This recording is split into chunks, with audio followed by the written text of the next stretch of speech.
Jūsų kūnas šiuo metu juda erdvėje greičiu 300 km per sekundę. Ne dėl to, kad bėgate ar skrendate lėktuvu, ne dėl to, kad Žemė sukasi aplink savo ašį. Jūs skriejate kartu su visa Saulės sistema aplink paukščių tako centrą, tokiu greičiu, kuris per vieną mirkstelėjimą nuneštų jūs iš Vilniaus į Londoną. Tačiau yra kažkas, kas juda dar greičiau. Kažkas, kas šiuo metu atsispindi nuo jūsų akies tinklainės, leidžia jums skaityti šiuos žodžius ir vienu metu yra ir jūsų geriausias draugas, ir absoliutus priešas – šviesa. Ji juda greičiu 300 000 km per sekundę. Ir būtent šis greitis paverčia mus amžinais kaliniais. 2019 metais Europos kosmoso agentūros mokslininkai Garchinge, Vokietijoje, atliko eksperimentą, kuris turėjo įrodyti, kad šviesos greitis nėra absoliuti riba. Jie bandė aptikti neutrinus, kurie teoriškai galėtų judėti greičiau nei šviesa. Eksperimentas truko 3 metus. Rezultatas buvo sutriuškinantis. Ne tik neutrinos nejudėjo greičiau, bet ir pats matavimo įrenginys patvirtino tai, ką Albertas Einšteinas pasakė prieš 100 metų. Šviesos greitis yra ne tik riba, tai pačios erdvės ir laiko struktūros dalis. Tai ne greitis, kurį galima viršyti, tai pati visatos architektūra. Ir ši architektūra mus įkalino. Įsivaizduokite, kad stovite ant Žemės paviršiaus ir žiūrite į naktinį dangų. Matote žvaigždes. Artimiausia iš jų – Proxima Centauri. Jie atrodo kaip silpnas šviesulys pietų pusrutulio danguje. Tačiau atstumas iki jos yra 4,24 šviesmetai. Tai reiškia, kad šviesa, judėdama greičiu 300 000 km per sekundę, keliauja iki šios žvaigždės 4,5 metų. Dabar įsivaizduokite, kad norite ten nuskraidinti žmogų. Net jei turėtumėte erdvėlaivį, kuris galėtų skristi 1% šviesos greičio, o tai jau yra fantastiškai greita, apie 3000 km per sekundę, kelionė užtruktų 420 metų. 20 kartų ilgiau nei egzistuoja Jungtinės Amerikos valstijos. 6 kartus ilgiau nei nuo Lietuvos krikšto. Tačiau problema ne tik laike, problema energijoje. 2010 metais NASA fizikas Haroldo Vaitas Johnsono kosminėme centre Houstono mieste apskaičiavo, kiek energijos reikėtų, kad erdvėlaivis sveriantis 1 toną pasiektų bent 10% šviesos greičio. Rezultatas buvo šokiruojantis. Energijos kiekis lygus visai masiai, kurią žmonija sunaudoja per metus. Visa.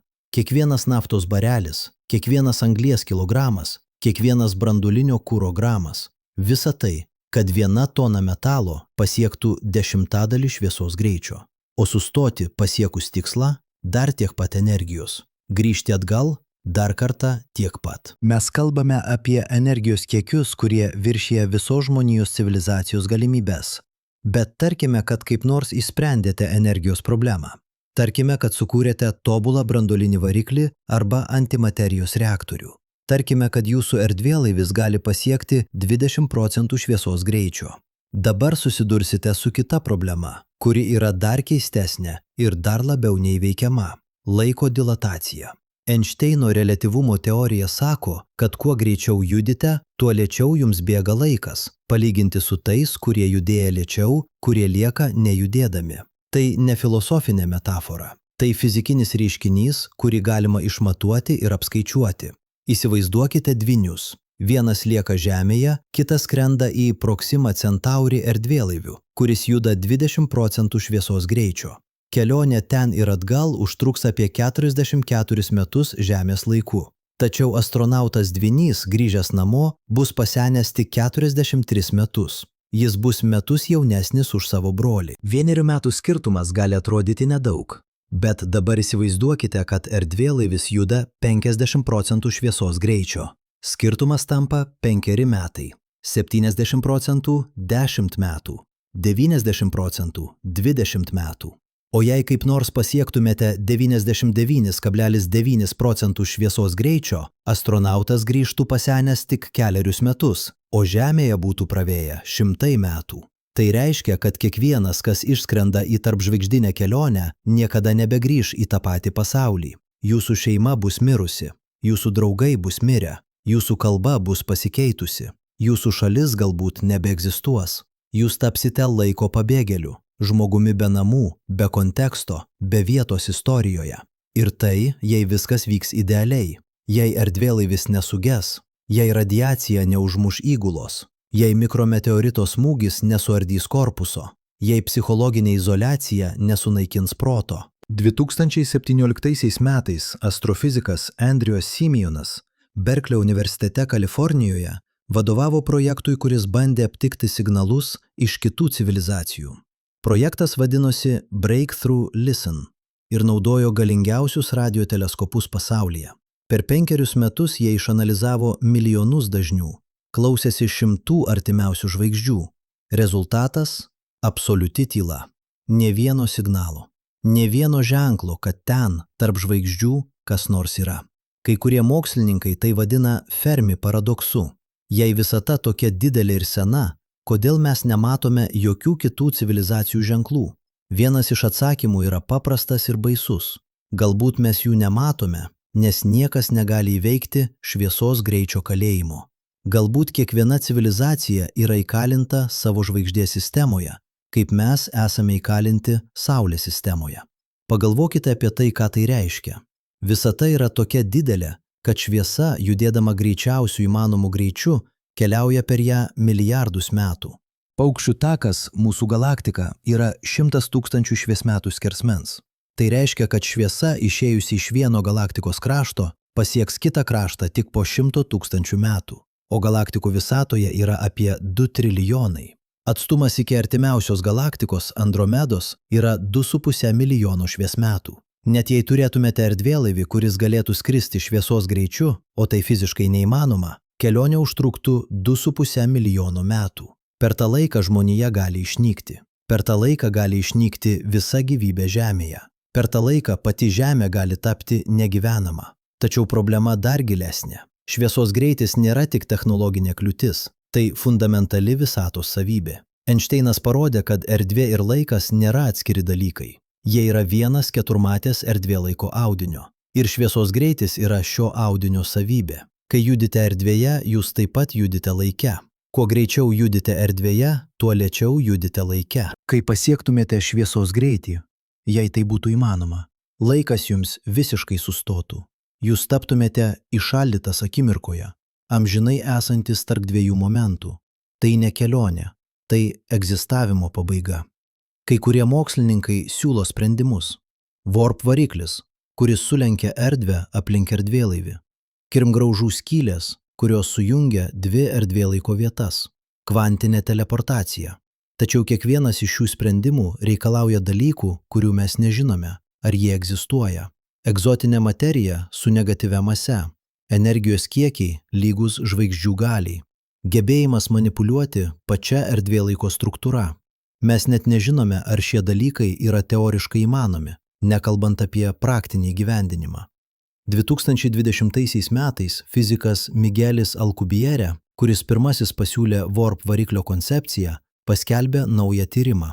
Jis apskaičiavo, kad net teoriškai tobulas Warp variklis reikalautų energijos kiekio lygaus kelioms Jupiterio masėms, konvertuotoms į grynąją energiją. Tai reiškia, kad turėtumėte sunaikinti planetą, kuri yra 300 kartų masyvesnė už Žemę, ir visą jos masę paversti energiją. Ir tai tik vienai kelioniai. Alcubierre padarė išvadą, kuri nuskambėjo kaip nuosprendis. Warp variklis yra teoriškai įmanomas, bet praktiškai neįgyvendinamas jokiai civilizacijai, kuri naudoja žinomus fizikos dėsnius. Dabar grįžkime prie jūsų kūno, kuris juda erdvėje greičiu 300 km/s. Jūs skriejate aplink paukščių tako centrą. Saulės sistema daro pilną ratą per 220 milijonų metų. Tai vadinamas kosminis metai. Nuo tada, kai dinozaurai išnyko, praėjo tik trečdalis kosminio metų. Nuo tada, kai atsirado pirmieji žmonės, praėjo tik 1/100 kosminio metų. Mes esame ne tik įkalinti Saulės sistemoje, mes esame įkalinti laike, kuris yra toks trumpas, palyginti su kosminiais ciklais, kad mūsų egzistavimas yra tarsi vienas mirkstelėjimas. Bet galbūt būtent tai ir yra atsakymas. Galbūt šviesos greičio kalėjimas nėra bausmė. Galbūt tai yra apsauga. Įsivaizduokite, kas nutiktų, jei tarpžvaigždinės kelionės būtų lengvos. Civilizacijos plėstųsi per galaktiką kaip virusas. Jos konkuruotų dėl išteklių, jos kariautų, jos naikintų vieną kitą. Galbūt šviesos greičio riba yra tai, kas apsaugo jaunas civilizacijas nuo savęs pačių. Galbūt tai yra natūralus karantinas, kuris leidžia kiekvienai civilizacijai subręsti izoliacijoje, nesukeliant grėsmės kitoms. Arba galbūt tai yra testas. Galbūt civilizacija, kuri gali išspręsti šviesos greičio problemą, yra civilizacija, kuri pasiekė tokį technologinį ir etinį lygį, kad jie galima pasitikėti tarp žvaigždžių. Galbūt mes dar nesame pasiruošę. Galbūt mūsų technologija yra per primityvi, mūsų supratimas per ribotas, mūsų brandumas per mažas. Galbūt šviesos greičio kalėjimas yra ne kliūtis, o egzaminas, kurį dar turime išlaikyti. Tačiau yra ir kitas būdas į tai pažvelgti. Būdas, kuris nėra nei optimistinis, nei pesimistinis, bet tiesiog realistinis. Galbūt mes niekada neišspręsime šviesos greičio problemos. Galbūt ji yra neišsprendžiama. Galbūt visatos dėsniai yra tokie, kokie yra, ir jokia technologija, jokia išmintis, jokia evoliucija jų nepakeis. Galbūt mes esame amžinai įkalinti Saulės sistemoje. Ir galbūt tai yra gerai. Nes jei mes negalime pasiekti kitų žvaigždžių, tai reiškia, kad turime sutelkti visą savo dėmesį į tai, ką turime čia, į šią planetą, į šią Saulės sistemą, į šiuos išteklius, į šią ekosistemą. Mes negalime pabėgti į kitas pasaulius, kai sunaikinsime šį. Mes negalime kolonizuoti kitų planetų, kai padarysime Žemę negyvenamą. Mes esame pririšti prie šios mažos mėlynos planetos, skriejančios per juodą tuštumą. Ir galbūt būtent šis supratimas, kad nėra atsarginės planetos, nėra plano B, nėra išeities, yra tai, kas galiausiai išgelbės mus nuo savęs pačių. Pagalvokite apie tai istorinėme kontekste. Per pastaruosius 200 metų žmonija išgyveno beprecedentę ekspansiją. Mes užkariavome kiekvieną žemyną, mes pasiekėme giliausias vandenyno gelmes, mes išlipome ant mėnulio, mes išsiuntėme zondus už Saulės sistemos ribų. Tačiau visa ši ekspansija vyko vienos planetos ribose arba jos artimiausioje aplinkoje. Mes niekada neišėjome už Žemės Mėnulio sistemos ribų su žmonėmis. Toliausia vieta, kur žmogus yra buvęs, yra Mėnulis, tik 384 000 kilometrų nuo Žemės. Tai yra 1/100 atstumo iki Saulės. Tai yra 1/20 milijoninė atstumo iki Neptūno. Tai yra 1/25 trilijoninė atstumo iki Proxima Centauri. Mes esame ne tik įkalinti Saulės sistemoje, mes esame įkalinti Žemės Mėnulio sistemoje. Ir net šis mažas žingsnis, nuo Žemės iki Mėnulio, pareikalavo didžiausių pastangų, kokią žmonija kada nors yra įdėjusi. Apollo programa kainavo $125 milijardus šiandieniniais pinigais. Joje dirbo 400 000 žmonių. Ji truko 10 metų ir rezultatas buvo 12 žmonių, kurie vaikščiojo Mėnulio paviršiumi iš viso keliasdešimtis valandų. Nuo to laiko praėjo daugiau nei 50 metų ir niekas negrįžo. Kodėl?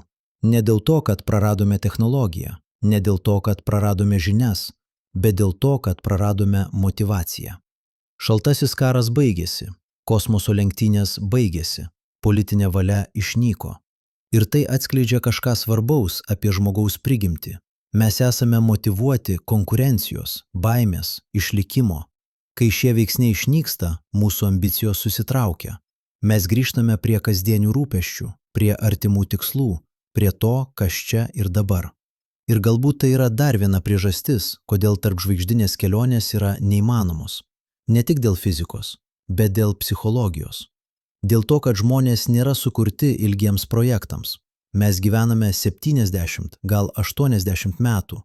Mūsų dėmesio trukmė yra kelios sekundės. Mūsų planavimo horizontas yra keleri metai, geriausiu atveju kelios dešimtys metų.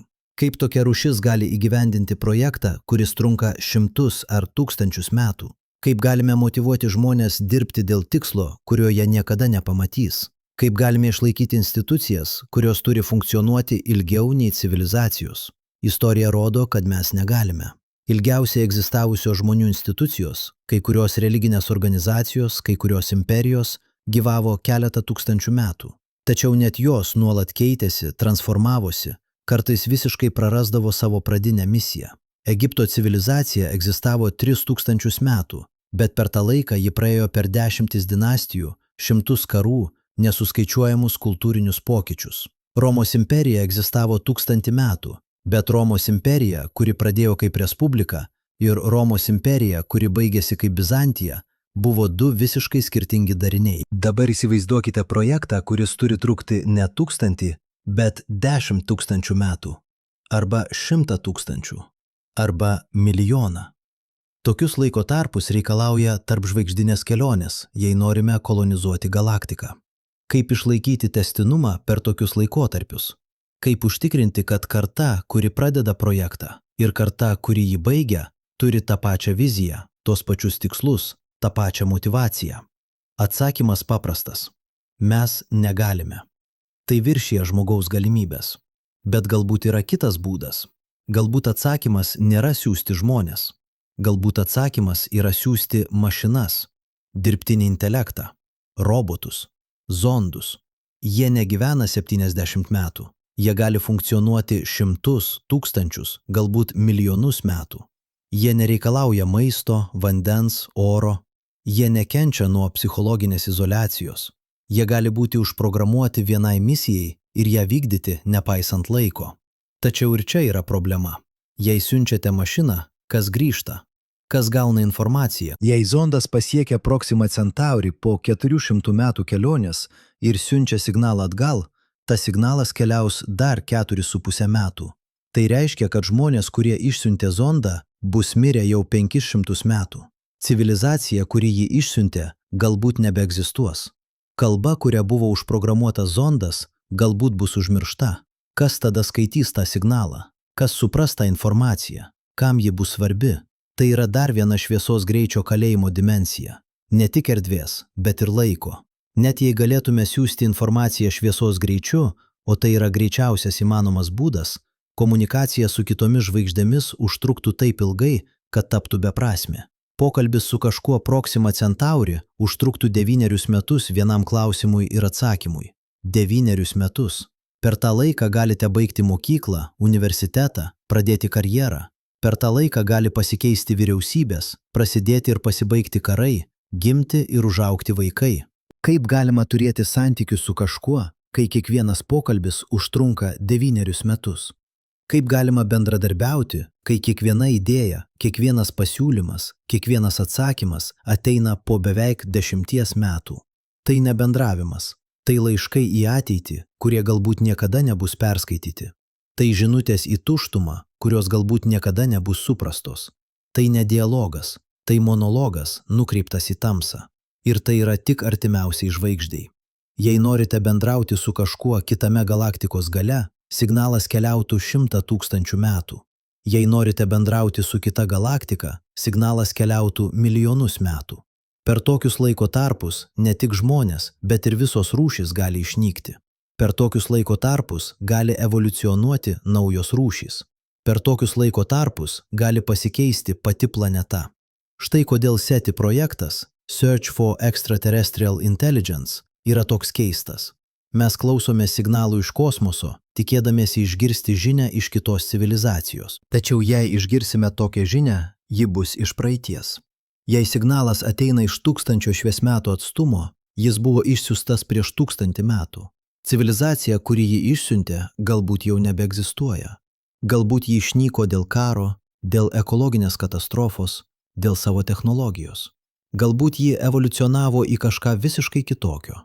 Galbūt jį paliko savo planetą ir dabar egzistuoja kaip skaitmeninė sąmonė, išsklaidyta po galaktiką. Arba galbūt ji vis dar ten, laukdama atsakymo, kuris niekada neateis. Nes jei mes atsakysime, mūsų atsakymas keliaus dar 1000 metų. Ir per tą laiką galbūt išnyksime mes. Galbūt mūsų civilizacija žlugs. Galbūt mūsų planeta taps negyvenama. Ir tada bus 2 signalai, keliaujantis per kosmosą. 2 laiškai iš išnykusių civilizacijų, 2 balsai iš praeities, kurie niekada nesusitiks. Tai yra šviesos greičio kalėjimo esmė. Ne tik tai, kad negalime keliauti, bet ir tai, kad negalime bendrauti. Ne tik tai, kad esame fiziškai izoliuoti, bet ir tai, kad esame laike izoliuoti. Mes esame įkalinti ne tik erdvėje, bet ir laike. Ir šis kalėjimas yra absoliutus, fundamentalus, neįveikiamas.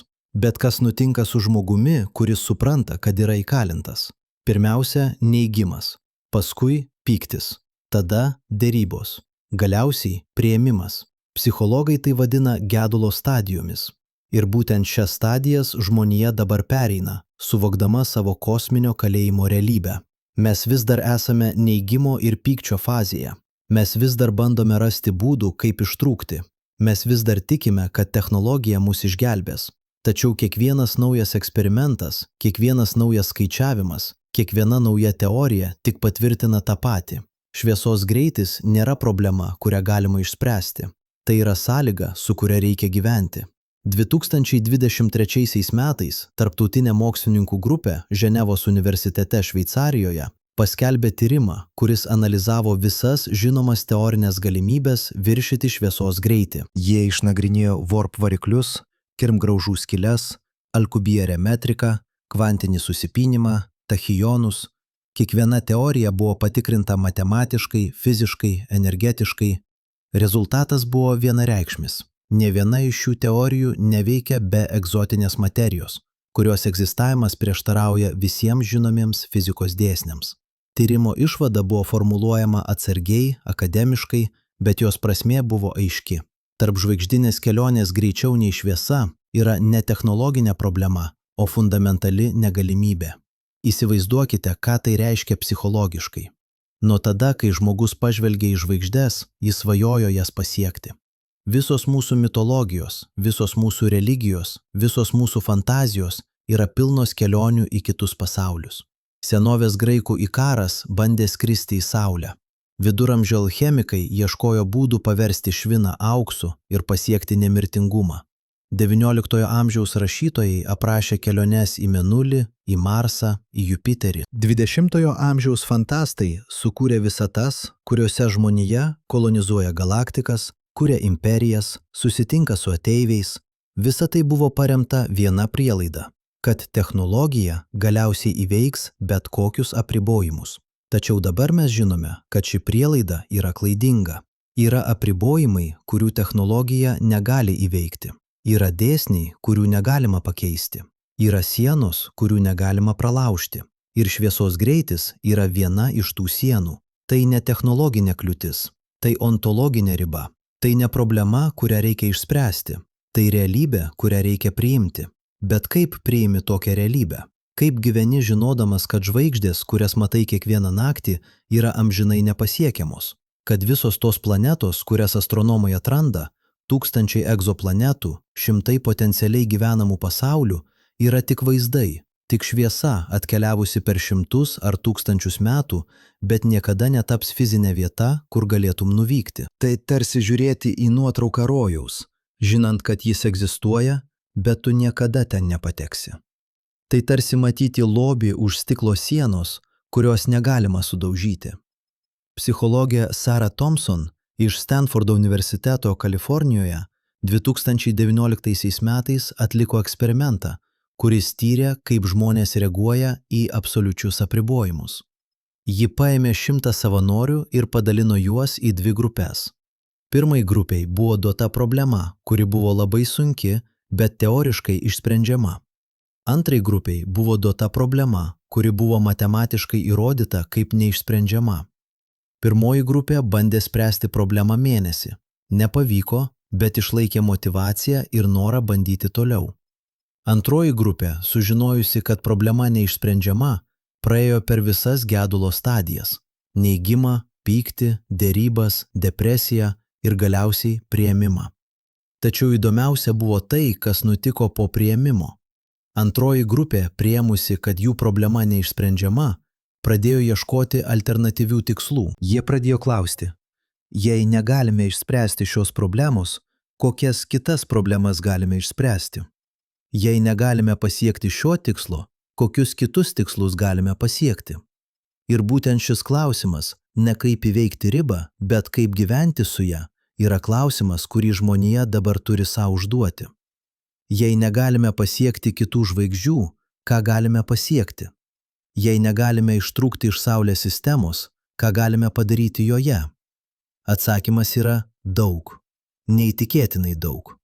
Saulės sistema nėra mažas kalėjimas. Tai milžiniška erdvė su ištekliais, kurie viršija bet kokią žmogaus vaizduotę. Tik asteroidų juostoje tarp Marso ir Jupiterio yra daugiau metalo, nei žmonija sunaudojo per visą savo istoriją. Tik Jupiterio mėnulyje Europe yra daugiau vandens nei visuose Žemės vandenynuose. Tik Saturno žieduose yra daugiau ledo nei visuose Žemės ledynuose. Tik Kuiperio juostoje už Neptūno yra milijonai objektų, kiekvienas iš jų potencialus išteklių šaltinis. Įsivaizduokite civilizaciją, kuri išmoksta naudoti šiuos išteklius, kuri stato kolonijas ant Marso, Europa, Titano, kuri kasa asteroidus dėl retųjų metalų, kuri renka vandenilį iš Jupiterio atmosferos, kuri stato erdvės stotis, kurios sukasi aplink Saulę, generuodamos energiją iš jos šviesos. Tokia civilizacija galėtų išlaikyti ne milijardus, o trilijonus žmonių. Ne vienoje planetoje, o tūkstančiuose buveinių, išsklaidytų po visą Saulės sistemą. Tai nebūtų kalėjimas, tai būtų namai, didesni nei bet kas, ką galime įsivaizduoti. Tačiau yra problema. Problema nėra ištekliai. Problema yra psichologija. Žmonės nėra sukurti gyventi erdvėje. Mes evoliucionavome Žemės paviršiuje, po atviru dangumi, su gravitacija, su atmosfera, su diena ir naktimi. Mūsų kūnai yra pritaikyti būtent šioms sąlygoms.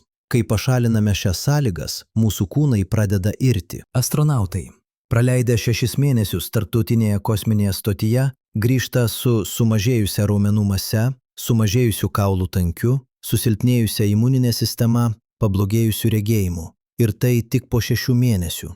Kas nutiktų po metų, po 10 metų, po viso gyvenimo? 2010 metais Rusijos kosmoso agentūra atliko eksperimentą, vadinamą Mars 500.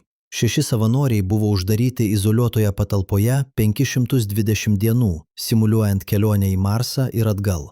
Jie negalėjo išeiti, jie negalėjo matyti dangaus, jie negalėjo bendrauti su išoriniu pasauliu realiu laiku. Visi pranešimai buvo vėluojami, simuliuojant signalo vėlavimą iš Marso. Po kelių mėnesių prasidėjo psichologinės problemos. Depresija, nerimas, konfliktai tarp įgulos narių, miego sutrikimai. Vienas iš dalyvių tapo toks apatiškas, kad beveik nustojo judėti.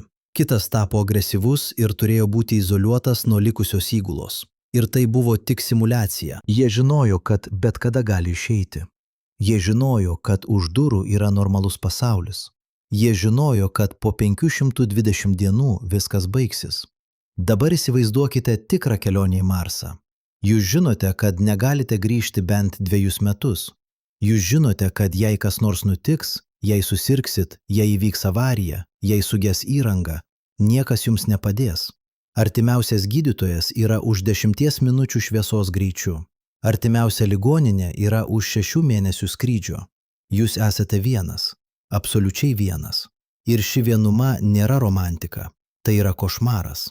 Bet tarkime, kad išsprendžiate psichologinės problemas. Tarkime, kad atrenkate žmonės, kurie gali ištvermingai pakelti izoliaciją. Tarkime, kad sukuriate virtualios realybės sistemas, kurios simuliuoja Žemės aplinką. Tarkime, kad išmokstate auginti maistą erdvėje, perdirbti orą, perdirbti vandenį. Vis tiek lieka fundamentali problema – radiacija. Erdvėje nėra magnetinio lauko, kuris apsaugotų nuo kosminių spindulių. Nėra atmosferos, kuri absorbuotų Saulės vėjo daleles. Kiekviena diena erdvėje yra tarsi kiekviena diena po rentgeno aparatu. Jūsų DNR yra nuolat bombarduojama dalelėmis, kurios ją gadina. Jūsų ląstelės mutoja.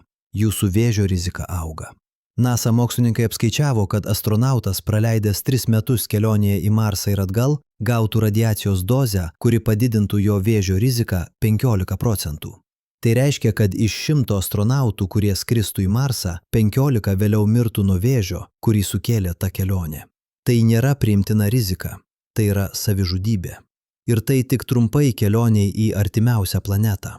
Kas nutiktų, jei žmonės gyventų erdvėje nuolat? Jei vaikai gimtų ir augtų be Žemės magnetinio lauko apsaugos, jie tikriausiai neišgyventų iki suaugimo. Yra sprendimai. Galite statyti buveinės su storais sienomis, kurios blokuoja radiaciją. Galite naudoti vandenį kaip skydą. Vanduo yra puikus radiacijos absorbentas. Galite statyti po žeme, naudojant planetų ar mėnulių uolieną kaip apsaugą. Tačiau visi šie sprendimai reiškia, kad žmonės gyventų ne erdvėje, o bunkerėse. Ne po atvirų dangumi, o po žeme. Ne laisvėje, o dar viename kalėjime, mažesnėme už pirmąjį. Ir tai kelia filosofinį klausimą. Ar verta? Ar verta gyventi tokį gyvenimą, izoliuotą, pavojingą, apribotą, tik tam, kad galėtume pasakyti, jog esame daugiaplanetiška rūšis? Ar verta aukoti žmonių sveikatą, psichikos sveikatą, gyvenimo kokybę tik tam, kad įgyvendintume abstrakčią viziją apie žmonijos ekspansiją? Galbūt atsakymas yra ne. Galbūt protingiau yra likti ten, kur esame, ant planetos, kuri mus sukūrė, planetoje, kuri turi viską, ko mums reikia – orą, vandenį, maistą, apsaugą nuo radiacijos, gravitaciją, ekosistemą. Tačiau yra problema su šiuo atsakymu. Problema yra ta, kad Žemė nėra amžina. Saulė kas sekundę sudegina 4 milijonus tonų vandenilio. Ji tai daro jau 4,5 milijardo metų. Ir ji tai darys dar apie 5 milijardus metų. Tačiau po to ji pradės keistis. Ji pradės plėstis. Ji taps raudonąja milžine. Jos išoriniai sluoksniai pasieks Merkurijaus orbitą, galbūt Veneros orbitą, galbūt net Žemės orbitą. Ir kai tai nutiks, Žemė bus arba praryta, arba paversta degančių pragarų, kur temperatūra paviršiuje sieks 1000 laipsnių. Tai nutiks ne rytoj, tai nutiks po 5 milijardų metų. Tai yra tiek laiko, kiek praėjo nuo Žemės susidarimo iki dabar. Tai yra tiek laiko, per kurį gyvybė Žemėje evoliucionavo nuo vienaląsčių organizmų iki žmonių. Tai yra beveik neįsivaizduojamas laiko tarpas. Tačiau jis nėra begalinis, yra pabaiga. Ir jei žmonija nori išgyventi po tos pabaigos, ji turi išeiti iš Žemės. Bet kur? Marsas bus per arti. Venera jau dabar yra per karšta. Merkurijus bus prarystas. Lieka išorinės planetos – Jupiteris, Saturnas, Uranas, Neptūnas. Tačiau tai dujų milžinai. Jie neturi kieto paviršiaus. Negalite ant jų nusileisti. Galite gyventi tik jų mėnuliuose. Europa, Ganimedas, Titanas, Enceladas. Šie pasauliai yra šalti, tamsus, tolimi. Tačiau kai Saulė taps raudonąja milžine, ji bus šviesesnė. Ji šildys šiuos mėnulius. Galbūt jie taps gyvenami. Galbūt Europa vandenynas atitirps. Galbūt Titano, metano ežerai išgaruos. Galbūt šie pasauliai taps naujomis žemėmis. Tačiau tai tik laikinas sprendimas. Nes galiausiai Saulė numirs visiškai. Ji išdegins visą savo kurą. Ji susitrauks į baltąjį nykštuką. Mažą, tankų, šaltą objektą, kuris nebespinduliuos pakankamai šilumos, kad palaikytų gyvybę. Ir tada visa Saulės sistema taps šalta, tamsi, mirusi. Ir jei žmonija vis dar egzistuos, ji turės rasti naują žvaigždę. Tačiau artimiausia žvaigždė, Proxima Centauri, pasiekti užtruks 100 metų, net su tobula technologija.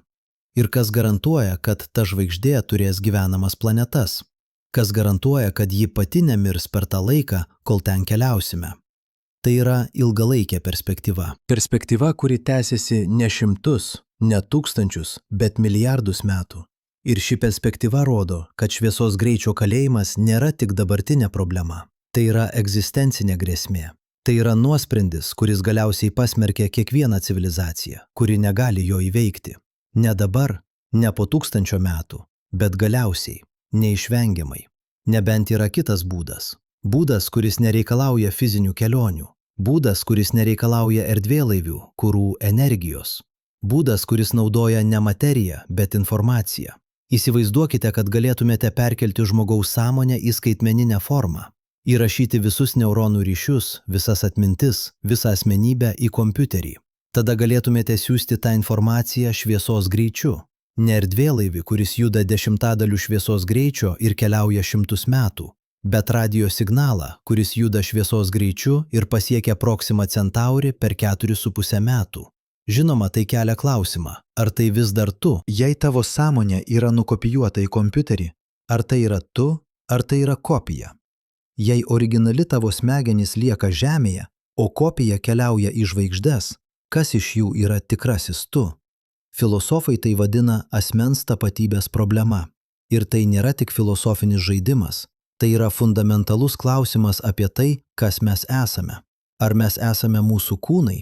Ar mes esame mūsų smegenys? Ar mes esame mūsų sąmonė?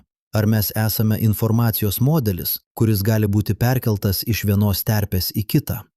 2021 metais neuromokslininkas Rafaelis Juste iš Kolumbijos universiteto Niujorke pradėjo projektą vadinamą Brain Initiative.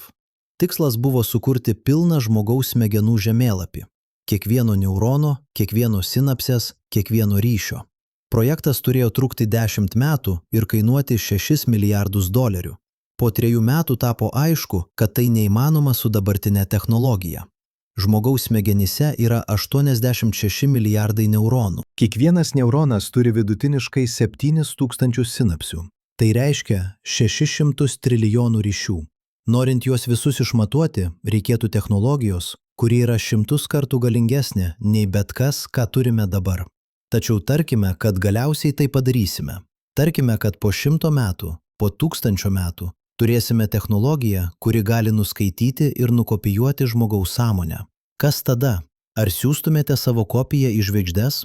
Ar žinotumėte, kad jūsų kopija pasieks Proxima Centauri po 4,5 metų, bus atsisiųsta į naują kūną ar kompiuterį ir pradės naują gyvenimą ten? Tačiau jūs vis tiek liksite čia. Jūs vis tiek senstisite. Jūs vis tiek mirsite. Jūsų kopija gyvens, bet jūs negyvensit. Ar tai yra išsigelbėjimas? Ar tai yra tik iliuzija? Arba galbūt atsakymas yra nesiųsti kopijas, bet transformuoti save. Galbūt atsakymas yra neišlikti žmonėmis, bet tapti kažkuo kitu. Kažkuo, kas gali gyventi erdvėje be kūno. Kažkuo, kas gali egzistuoti kaip gryna informacija, kaip sąmonės modelis, kuris gali būti perduodamas šviesos greičiu. Tai skamba kaip mokslinė fantastika, tačiau kai kurie mokslininkai mano, kad tai yra neišvengiama žmonijos evoliucijos kryptis. Futuristas Ray Kurzweil prognozuoja, kad iki 2040 metų žmonės pradės jungti savo smegenis su kompiuteriais. Iki 2060 perkelti savo sąmonę į skaitmeninius substratą. Iki 2080 tapti visiškai postbiologiniais būtybėmis. Tai vadinamas technologinis singuliarumas, momentas, kai dirbtinis intelektas viršija žmogaus intelektą ir žmonija transformuojasi į kažką fundamentaliai kitokio. Ar tai yra evoliucija, ar tai yra išnykimas? Ar postbiologinė būtybė vis dar yra žmogus, ar tai yra nauja rūšis? Šie klausimai nėra abstraktus, jie yra praktiniai. Nes jei žmonija nori išgyventi ilgalaikėje perspektyvoje, ne 100, bet milijonus ar milijardus metų, ji turi keistis. Biologiniai kūnai yra trapūs. Jie reikalauja oro, vandens, maisto, šilumos. Jie serga, jie sensta, jie miršta. Tačiau skaitmeninė sąmonė gali egzistuoti be viso to. Ji gali gyventi vakuume. Ji gali keliauti šviesos greičiu. Ji gali kopijuoti save, kurti atsarginės kopijas, egzistuoti keliose vietose vienu metu. Ji gali būti beveik nemirtinga. Tačiau ar tai vis dar yra gyvenimas? Ar tai vis dar yra žmogiškumas? Jei pašalinate kūną, ar pašalinate ir tai, kas daro mus žmonėmis? Mūsų emocijos yra susietos su hormonais. Mūsų pojūčiai yra susieti su nervų galūnėmis. Mūsų patirtis yra susijusi su fiziniu buvimu pasaulyje. Jei visą tai pašalinate, kas lieka? Ar lieka asmuo, ar lieka tik algoritmas, kuris mano, kad yra asmuo? Filosofas Tomas Metzingeris iš Mainco universiteto Vokietijoje argumentuoja, kad asmens tapatybė yra iliuzija, kad nėra jokio aš, kuris egzistuoja nepriklausomai nuo smegenų procesų, kad tai, ką mes vadiname sąmonę, yra tik smegenų sukurtas modelis, kuris padeda mums orientuotis pasaulyje. Jei tai tiesa, tada perkelti sąmonę į kompiuterį yra ne kopijuoti asmenį, bet tiesiog perkelti modelį iš vienos terpės į kitą. Modelis lieka tas pats, tik terpė keičiasi. Tačiau net jei tai tiesa, lieka emocinis klausimas. Ar norėtumėte gyventi kaip skaitmeninė sąmonė? Ar norėtumėte atsisakyti savo kūno, savo pojūčių, savo fizinės egzistencijos? Ar norėtumėte tapti informacija, kuri keliauja per kosmosą šviesos greičiu, niekada nebeliesdami žemės, niekada neberagaudami maisto, niekada nebejaučdami vėjo? Ar tai yra laisvė? Ar tai yra dar vienas kalėjimas? Ne erdvės, bet formos. Galbūt yra trečias kelias. Nelikti biologiniais, netapti visiškai skaitmeniniais, bet tapti kažkuo tarp – kiborgais. Būtybėmis, kurios jungia biologinius ir mechaninius komponentus. Jau dabar mes turime protezus, kurie yra valdomi smegenų signalais. Turime implantus, kurie atkuria klausą, regėjimą. Turime širdies stimuliatorius, dirbtinės širdis, dirbtinės inkstus. Kiekviena iš šių technologijų pakeičia dalį mūsų kūno mechaninę dalimi. Ir kiekviena iš jų daro mus šiek tiek mažiau biologiniais, šiek tiek labiau mechaniniais. Dabar įsivaizduokite, kad šis procesas tęsiasi. Kad pakeičiate ne tik sugedusius organus, bet ir sveikus, kad sustiprinate savo raumenis mechaniniais egzoskeletais, kad pagerinate savo regėjimą elektroniniais jutikliais, kad praplečiate savo atmintį kompiuteriniais implantais, kad prijungiate savo smegenis prie interneto, leidžiančio jums pasiekti visą žmonijos žinių bazę tiesiogiai. Kiekvienas iš šių pakeitimų daro jūs galingesniu, efektyvesniu, ilgamžiškesniu, tačiau kiekvienas iš jų taip pat daro jūs mažiau žmogumi. Kur yra riba? Kiek galite pakeisti, kol nustojate būti savimi? Jei pakeičiate savo ranką mechaninę ranką, ar vis dar esate jūs? Taip. Jei pakeičiate abi rankas, tikriausiai taip. Jei pakeičiate visą kūną, palikdami tik smegenis, galbūt. Jei pakeičiate dalį smegenų kompiuteriniais čipais, čia tampa neaišku. Jei pakeičiate visas smegenis, palikdami tik sąmonės modelį, dabar jau nebeaišku, ar tai vis dar jūs, ar tai yra mašina, kuri mano, kad yra jūs. Tai vadinama Teseus laivo paradoksu. Senovės graikų filosofas Plutarchas aprašė laivą, kuris buvo saugomas Atėnuose kaip istorinis paminklas. Laikui bėgant, jo lentos pūdavo ir buvo keičiamos naujomis. Galiausiai visos originalios lentos buvo pakeistos. Klausimas, ar tai vis dar tas pats laivas? Jei ne, kada jis nustojo būti tuo pačiu laivu? Po pirmos pakeistos lentos? Po pusės? Po paskutinės? Tas pats klausimas taikomas žmonėms. Jūsų kūno ląstelės nuolat atsinaujina. Kas 7 metus kiekviena ląstelė jūsų kūne yra pakeista nauja. Tai reiškia, kad jūs, kuris skaitote šios žodžius dabar, fiziškai nesate tas pats žmogus, kuris buvote prieš 7 metus. Visos jūsų ląstelės yra skirtingos. Tačiau jūs vis tiek jaučiatės esąs tas pats asmuo. Kodėl? Nes jūsų sąmonė, jūsų atmintys, jūsų asmenybė išliko. Tai reiškia, kad jūsų tapatybė nėra jūsų kūne, ji yra jūsų sąmonėje. Tačiau jei jūsų tapatybė yra jūsų sąmonėje, tada teoriškai ji gali būti perkelta. Ne tik į kitą kūną, bet ir į kompiuterį. Ne tik į vieną kompiuterį, bet į daugelį. Jūs galėtumėte egzistuoti keliose vietose vienu metu. Jūs galėtumėte turėti kopiją Žemėje, kopiją Marse, kopiją keliaujančią į Proxima Centauri. Kiekviena kopija turėtų tas pačias atmintis iki kopijuojimo momento, tačiau po to kiekviena kopija pradėtų kaupti skirtingas patirtis. Kiekviena taptų skirtingų asmenių. Ar visos jos vis dar būtų jūs, ar tik viena iš jų? Ar ne viena? Šie klausimai nėra tik filosofiniai žaidimai. Jie yra praktinės problemos, su kuriomis žmonija susidurs, jei nori įveikti šviesos greičio kalėjimą. Nes vienintelis būdas keliauti greičiau, nei fiziniai objektai gali keliauti, yra keliauti kaip informacija. O jei keliaujate kaip informacija, jūs nebe. Tačiau galbūt mes užduodame neteisingą klausimą. Galbūt klausimas nėra, kaip ištrūkti iš šviesos greičio kalėjimo, bet kodėl mes norime ištrūkti? Kas verčia mus žiūrėti į žvaigždes ir svajoti apie tai, ko negalime pasiekti? Kas verčia mus jaustis kaliniais planetoje, kuri mums davė viską – gyvybę, sąmonę, civilizaciją? Galbūt problema nėra fizikoje, galbūt problema yra psichologijoje. Galbūt mes esame įkalinti ne šviesos greičio, bet savo pačių troškimų. 2018 metais antropologė Helen Fisher iš Kinsey instituto Indianoje atliko tyrimą, kuris analizavo žmogaus troškimo psichologiją. Ji nuskaitė smegenų aktyvumą žmonių, kurie žiūrėjo į vaizdus to, ko jie trokšta, bet negali turėti. Rezultatai buvo fascinuojantys. Aktyvavosi tos pačios smegenų sritys, kurios aktyvuojasi priklausomybės atveju: dopamino sistema, apdovanojimo centras, motyvacijos keliai. Troškimas tam, ko negalime turėti, nėra racionalus sprendimas. Tai yra neurocheminė reakcija, įrašyta į mūsų smegenų struktūrą milijonų metų evoliucijos. Kodėl evoliucija sukūrė mus tokius? Kodėl mes trokštame to, kas už horizonto, to, kas nepasiekiama, to, kas galbūt net neegzistuoja? Atsakymas yra paprastas, nes būtent šis troškimas leido mūsų protėviams išgyventi. Hominidas, kuris buvo patenkintas tuo, ką turėjo, likdavo vienoje vietoje. Hominidas, kuris troško daugiau, keliavo toliau, ieškojo naujų teritorijų, naujų išteklių, naujų galimybių. Pirmasis išmirė, kai jo aplinka pasikeitė. Antrasis išplito po visą planetą. Mes esame antrojo palikuonis. Mes esame rūšis, kuri niekada nėra patenkinta. Rūšis, kuri visada žiūri už horizonto. Rūšis, kuri visada klausia, o kas ten? Tačiau dabar mes pasiekėme ribą, kurios negalime peržengti. Pirmą kartą žmonijos istorijoje mes žinome, kad yra vietų, kur niekada negalėsime nueiti. Žvaigždžių, kurių niekada negalėsime pasiekti. Pasaulių, kurių niekada negalėsime paliesti. Ir šis žinojimas yra skausmingas, ne fiziškai skausmingas, psichologiškai skausmingas. Tai yra skausmas, kurį jaučia priklausomas žmogus, žinodamas, kad narkotikas egzistuoja, bet jis negali jo gauti.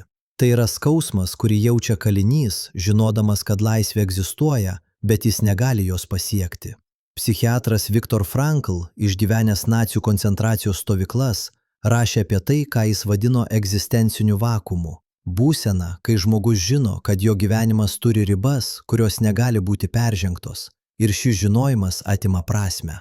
Frankl argumentavo, kad vienintelis būdas išgyventi tokią būseną yra nebandyti pakeisti ribas, bet pakeisti savo požiūrį į jas. Neklausti, kaip ištrūkti, bet klausti, kokią prasmę galiu rasti čia, šiuose ribose.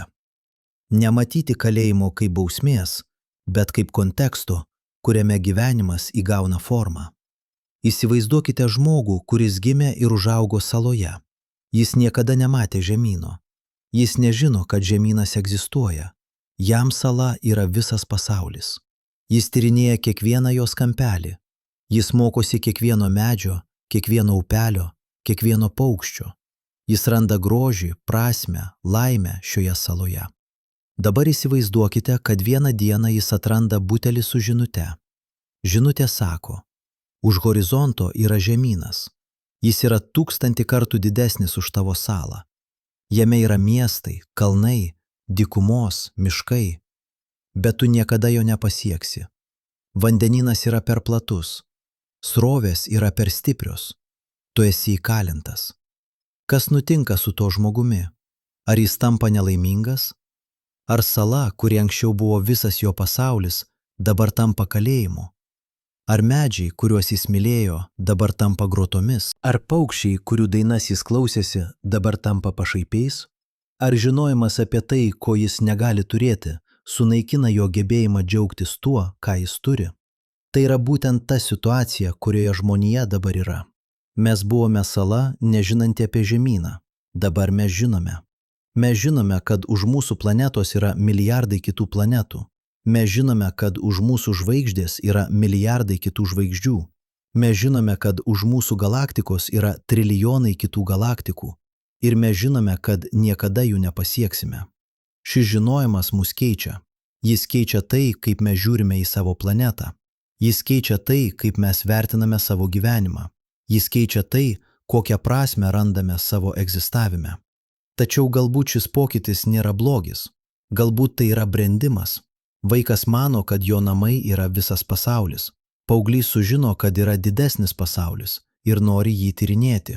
Suaugęs žmogus tyrinėja pasaulį ir galiausiai supranta, kad namai buvo svarbiausi nuo pat pradžių. Ne todėl, kad nėra nieko kito, bet todėl, kad namai yra vieta, kur tu priklausai. Vieta, kuri tave sukūrė. Vieta, kuri suteikia tau tapatybę. Žemė yra mūsų namai. Ne todėl, kad negalime išeiti, bet todėl, kad ji mus sukūrė. Kiekvienas atomas jūsų kūne buvo kadaise dalis šios planetos. Anglis jūsų ląstelėse atėjo iš augalų, kurie augo šioje dirvoje. Vanduo jūsų kraujyje atėjo iš lietaus, kuris krito iš šių debesų. Deguonis, kurį kvėpuojate, buvo pagamintas medžių, kurie auga šiuose miškuose. Jūs nesate atskirtas nuo žemės, jūs esate žemės dalis. Jūs esate būdas, kuriuo žemė pažįsta pati save. Astronomas Karlas Saganas kartą pasakė, mes esame būdas, kuriuo kosmosas pažįsta save. Tačiau tai nėra visiškai tiesa. Mes nesame kosmoso dalis. Mes esame žemės dalis. Mes niekada nebuvome kosmose. Net astronautai, kurie skrido į Mėnulį, nešėsi žemę su savimi. Orą, vandenį, maistą, slėgį. Jie buvo žemės burbulai, plaukiantis per vakumą. Kai jie grįžo namo. Ne į planetą, namo. Į vietą, kur jie priklauso. Ir galbūt būtent tai yra atsakymas į šviesos greičio kalėjimo problemą. Ne technologinis atsakymas, ne filosofinis atsakymas, bet psichologinis atsakymas. Priimti, kad mes priklausome čia, kad mūsų namai nėra kalėjimas, bet dovana, kad ribos nėra bausmė, bet apibrėžimas, kad būti įkalintam vienoje planetoje nėra tragedija, bet privilegija. Tačiau šis priėmimas nėra lengvas. Jis reikalauja pakeisti visą mūsų civilizacijos naratyvą. Paskutiniais 500 metų vakarų civilizacija buvo paremta ekspansijos idėja – tyrinėti, užkariauti, kolonizuoti, plėstis, visada eiti toliau, visada siekti daugiau, visada žiūrėti už horizonto. Ši idėja atnešė mums didžiulius laimėjimus. Ji leido mums atrasti naujus žemynus, sukurti pasaulinę prekybą, išvystyti mokslą, pasiekti Mėnulį. Tačiau ji taip pat atnešė mums didžiulius nuostolius – kolonializmą, vergiją, genocidą, ekologinį sunaikinimą, klimato krizę. Dabar mes pasiekėme tašką, kur ekspansija nebėra įmanoma. Ne todėl, kad neturime technologijos, bet todėl, kad pasiekėme fundamentalią visatos ribą. Ir ši riba verčia mus užduoti klausimą, o kas, jei ekspansija nėra atsakymas? Kas, jei atsakymas yra ne eiti toliau, bet eiti giliau? Neužkariauti daugiau erdvės, bet geriau suprasti erdvę, kurią turime. Nekolonizuoti kitas planetas, bet išgelbėti planetą, kurioje gyvename. 2020 metais tarptautinė mokslininkų grupė paskelbė tyrimą, kuris apskaičiavo, kiek žmonių Žemė gali išlaikyti tvariai. Ne maksimaliai, ne kiek žmonių gali išgyventi prieš išsekant ištekliams, bet tvariai, kiek žmonių gali gyventi gerai, ilgai, laimingai, nepažeidžiant ekosistemų, kurios palaiko gyvybę. Atsakymas buvo nuo 2 iki 3 milijardų. Šiuo metu Žemėje gyvena 8 milijardai. Tai reiškia, kad mes jau viršijome tvarę ribą daugiau nei 2 kartus. Mes gyvename skolon iš ateities. Mes naudojame išteklius greičiau, nei jie gali atsinaujinti. Mes teršiame aplinką greičiau, nei ji gali apsivalyti. Mes naikiname rūšis greičiau, nei jos gali evoliucionuoti. Ir vis tiek mes kalbame apie kolonizavimą Marso, apie kasybą asteroiduose, apie keliones į žvaigždes. Tarsi problema būtų ta, kad mums trūksta erdvės. Tarsi sprendimas būtų rasti daugiau planetų, kurias galėtume išnaudoti. Tačiau problema nėra erdvėje, problema yra mūsų požiūryje. Mes elgiamės su planetomis kaip su ištekliais, kuriuos galima išnaudoti ir išmesti. Tačiau planetos nėra ištekliai, jos yra ekosistemos. Jos yra gyvos sistemos, kurios palaiko gyvybę. Ir kai jas sunaikini, tu sunaikini ne tik jas, tu sunaikini save. Marsas yra puikus pavyzdys. Daugelis žmonių svajoja apie Marso kolonizavimą. Jie įsivaizduoja miestus po kupolais, šiltnamius, vandens gavybą iš ledo. Jie įsivaizduoja naują pradžią, naują pasaulį, naują civilizaciją. Tačiau Marsas nėra tuščia drobė. Marsas yra mirus pasaulis. Jame nėra atmosferos, kuri apsaugotų nuo radiacijos. Nėra magnetinio lauko, kuris apsaugotų nuo saulės, vėjo. Nėra vandens, kuris palaikytų gyvybę. Nėra dirvožemio, kuriame galėtų augti augalai. Viskas, ką turėtumėte Marse, turėtų būti atgabenta iš Žemės arba pagaminta naudojant energiją ir technologiją, kurią taip pat reikėtų atgabenti iš Žemės. Įsivaizduokite, kiek kainuotų išlaikyti vieną žmogų Marse 1 metus. Maistas, vanduo, oras, energija, gyvenamoji erdvė, medicininė priežiūra, komunikacija, transportas. NASA apskaičiavo, kad viena Marso misija su 4 astronautais, trunkanti 2,5 metų, kainuotų apie $200 milijardų. Tai yra $50 milijardų vienam žmogui 1 metams. Už tuos pačius pinigus galėtumėte išspręsti badą Afrikoje, arba sustabdyti klimato kaitą, arba išgelbėti visus nykstančius gyvūnus, arba suteikti švarų vandenį kiekvienam žmogui Žemėje. Tačiau mes nedarome to. Mes vietoj to svajojame apie Marsą. Kodėl? Ne todėl, kad Marsas yra geresnis, bet todėl, kad Marsas yra naujas. Todėl, kad Marsas yra iššūkis. Todėl, kad Marsas leidžia mums išvengti sunkių klausimų apie tai, kaip gyventi tvariai Žemėje. Marsas yra pabėgimo fantazija. Tai yra būdas išvengti atsakomybės už planetą, kurią jau turime. Bet kas nutiktų, jei mes panaudotume visą tą energiją, visą tą kūrybiškumą, visą tą ambiciją ne Marsui, bet Žemei?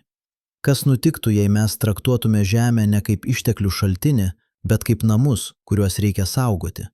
Kas nutiktų, jei mes suprastume, kad šviesos greičio kalėjimas nėra problema, kurią reikia išspręsti, bet realybė, kurią reikia priimti?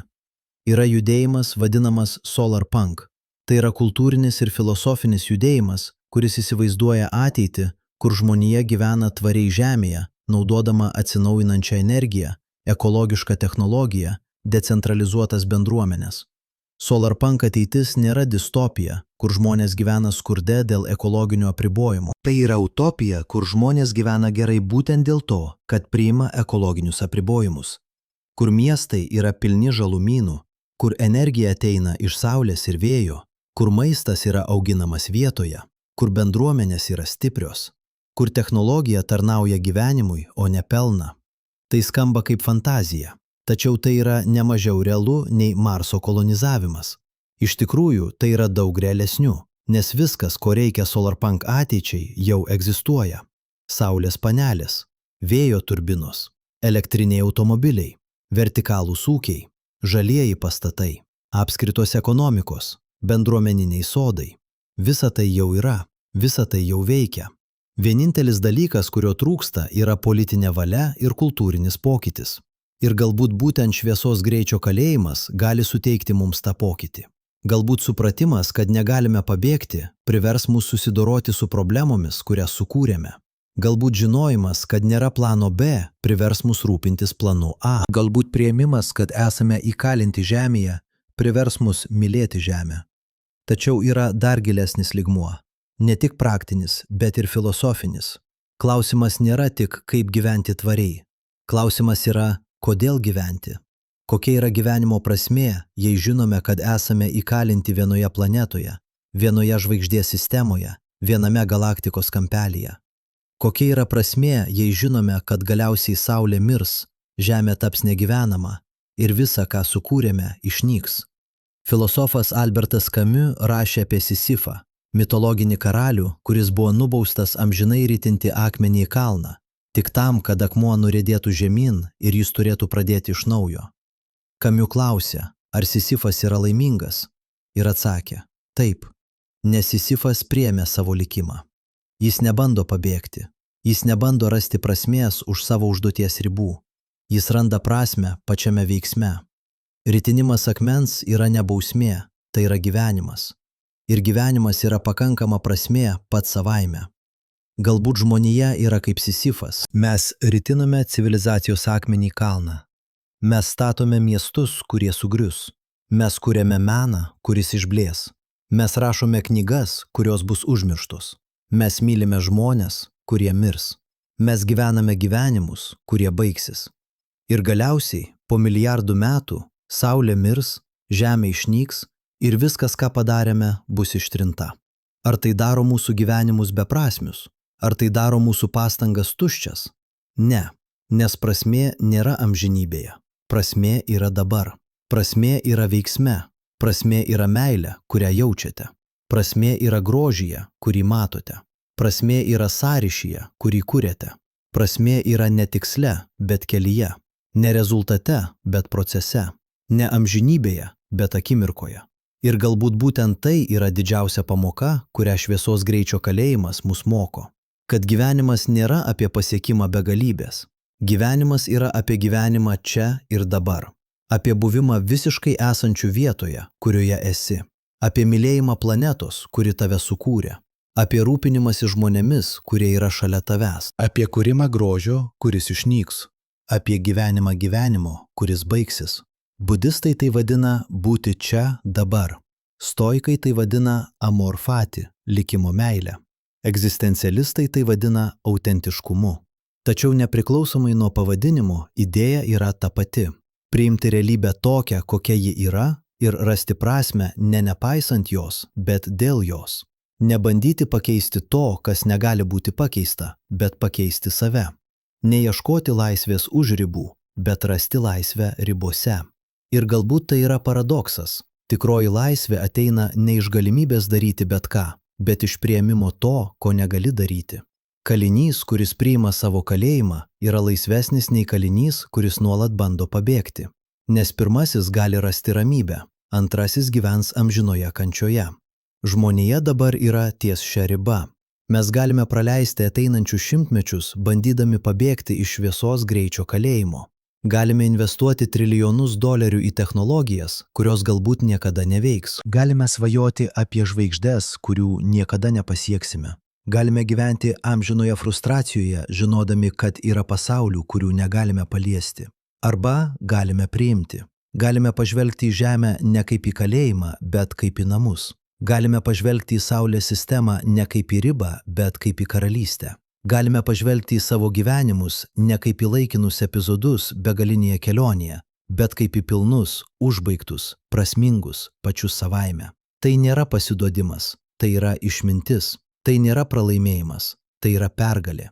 Pergalė prieš savo pačių nesibaigiančius troškimus, pergalė prieš savo pačių nerealistinius lūkesčius, pergalė prieš savo pačių nesugebėjimą būti laimingiems su tuo, ką turime.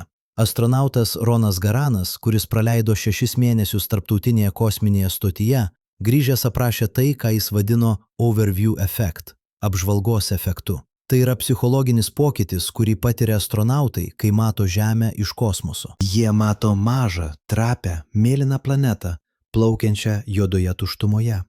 Jie mato, kad nėra sienų, nėra valstybių, tik viena planeta, viena ekosistema, viena žmonija. Ir šis vaizdas keičia juos. Jie grįžta ne kaip astronautai, bet kaip filosofai, ne kaip tyrinėtojai, bet kaip globėjai. Galbūt šviesos greičio kalėjimas gali suteikti mums panašų efektą, ne fizinį, bet psichologinį. Supratimą, kad esame visi kartu šioje planetoje, kad nėra kur pabėgti, kad nėra kitos planetos, kuri mus išgelbės, kad turime rūpintis vienas kitu ir planeta, kuri mus palaiko, kad esame neatskiri individai, konkuruojantis dėl išteklių, bet viena rūšis, dalijantis viena namais.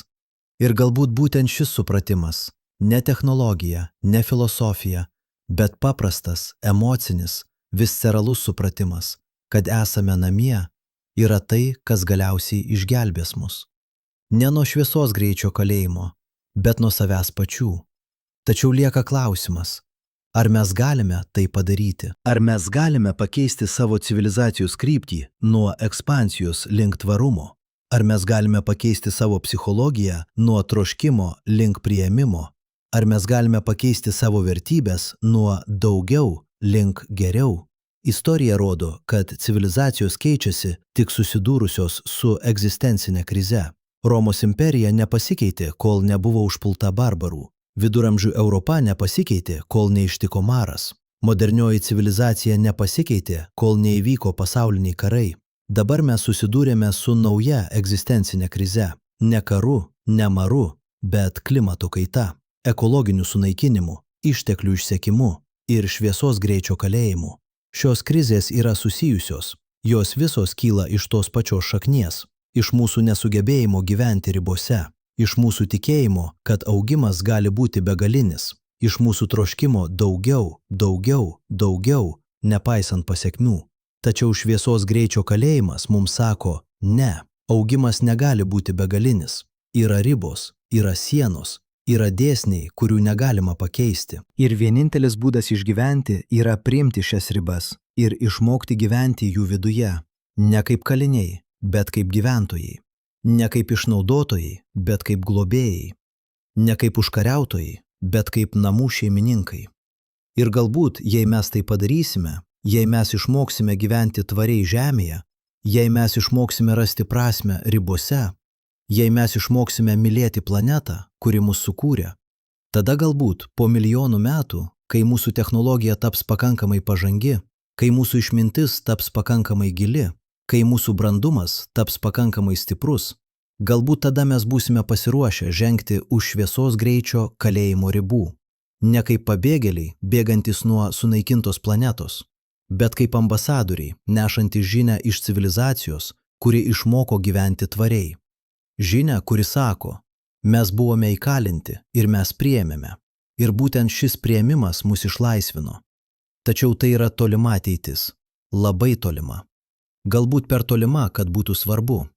Dabar, šiandien, šioje akimirkoje mes turime rinktis. Ar mes praleisime savo gyvenimus, svajodami apie žvaigždes, kurių negalime pasiekti?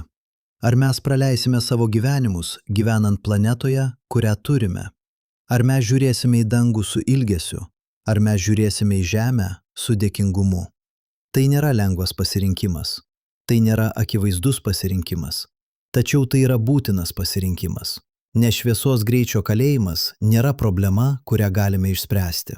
Tai yra realybė, su kuria turime gyventi. Ir vienintelis klausimas yra, kaip mes gyvensime su ją. Kaip kaliniai ar kaip namų šeimininkai. Atsakymas nulems ne tik mūsų ateitį. Jis nulems, ar mes turėsime ateitį. Bet štai kas keista. Štai kas verčia viską, ką tik pasakėme, atrodyti kaip tik pusė tiesos. Mes kalbėjome apie priėmimą, apie tai, kad turime mylėti savo kalėjimą, apie tai, kad turime rasti prasmę ribose. Tačiau yra kažkas, ko mes dar nepasakėme.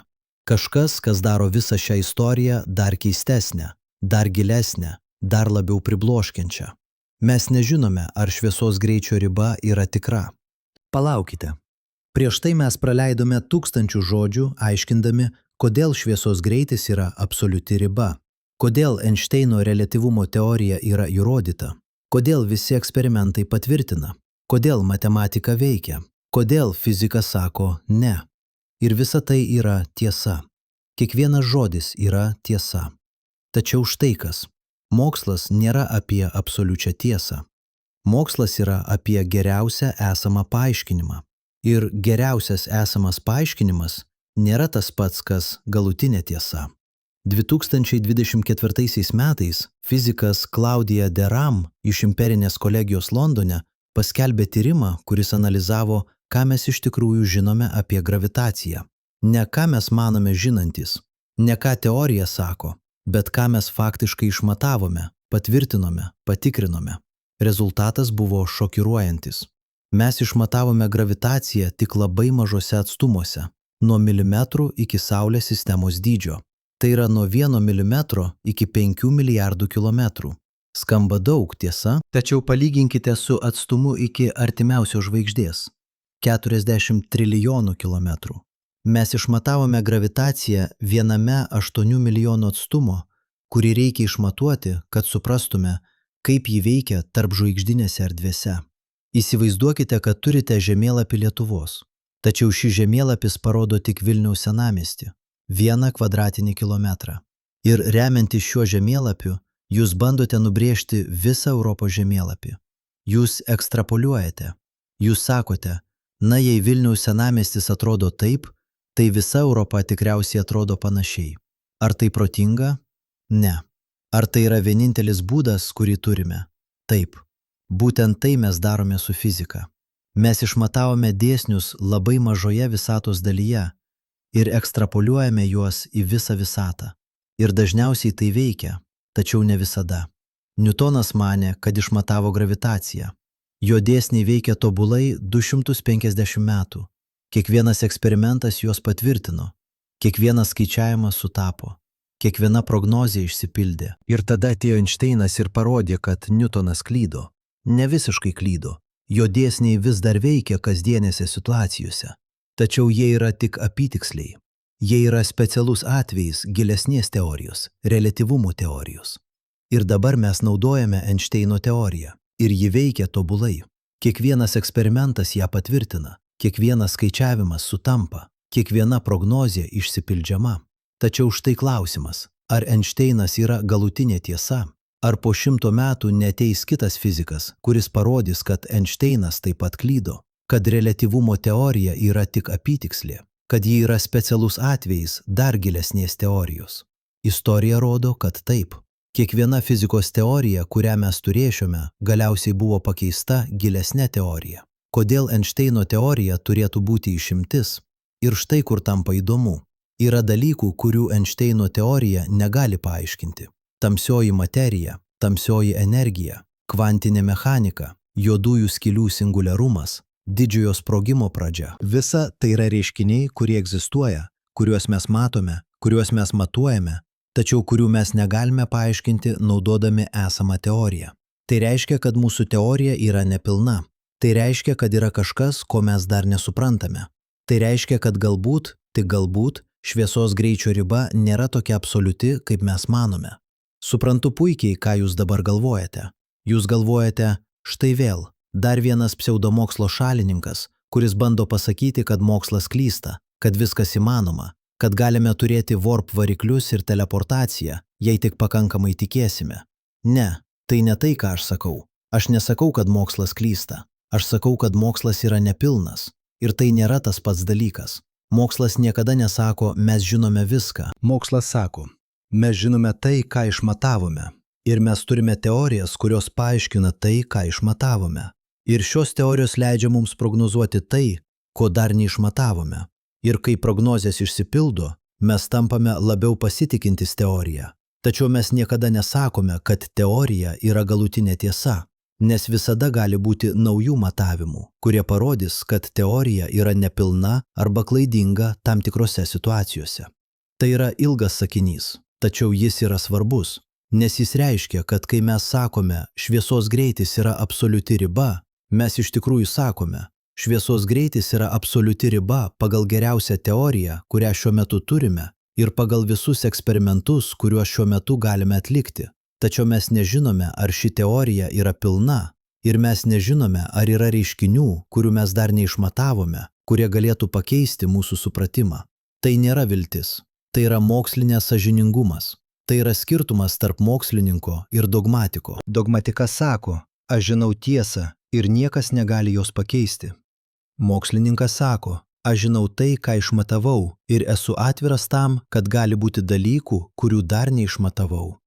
Ir štai kas įdomu, yra dalykų, kurių mes dar neišmatavome. Daug dalykų. Tamsioji materija sudaro 27% visatos.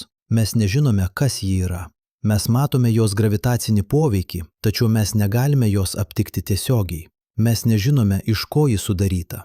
Mes nežinome, kaip ji sąveikauja su normalia materija. Mes net nežinome, ar ji yra materija įprasta prasme, ar tai yra kažkas visiškai kitokio. Tamsioji energija sudaro 68% visatos. Mes nežinome, kas ji yra.